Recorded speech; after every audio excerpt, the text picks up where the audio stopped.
माझं पती वारल्या मुलीची आई करोनामध्ये वारल्यामुळे ह्या लोकांनी फायदा घेतला. 12 वर्षापासून तिला धमकी देत आले.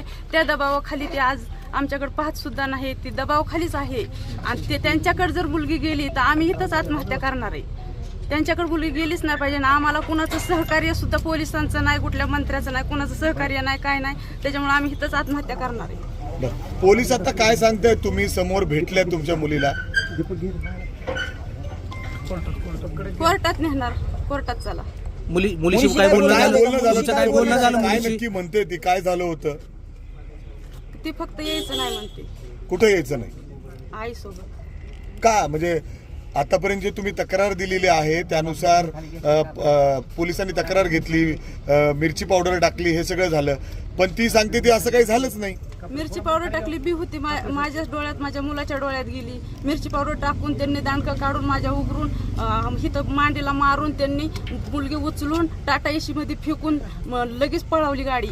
मिरची टाकल्यामुळे मला काहीच प्रयत्न करता आला नाही. नुसती मी ओरडत राहिली. तिथं कुणी सुद्धा आलं नाही, कुणी नव्हतंच ना तिथं त्यावेळेस. म्हणजे मुलीने प्रतिज्ञापत्रात असं म्हटलंय की तुम्ही दिलेली तक्रार खोटी आहे. मी त्या तक्रारीवर 12 वर्षाच्या मुलीला दबावाखाली आणल्यानंतर 12 वर्षापासून जी मुलगी दबावाखाली या, तिला उपायच काय नाही. तिचा भाऊ लहान असल्यामुळं तिच्या दबाव आणला होती ना, तेव्हापासून दबाव ब्लॅकमेल करते ती. दबावाखाली बोलती या. मुलीने जे प्रतिज्ञापत्र सादर केलं त्याच्यामध्ये तिने असं म्हटलंय की तुम्ही जी तक्रार दिली ही तक्रार खोटी आहे, याच्यामध्ये काही नाही, तथ्य नाही. तक्रार खोटी आहे तिची. ही दबावाखालीच आहे अजून पण.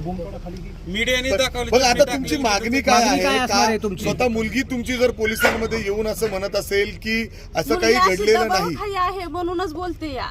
ती अशी बोलणारी मुलगी नाहीये. बर, दबावाखाली आहे. त्यांनी गैरफायदा घेतला आमच्या घरात गडी माणूस नसल्यामुळे. कुणाचा दबाव आहे? कुणाचा दबाव?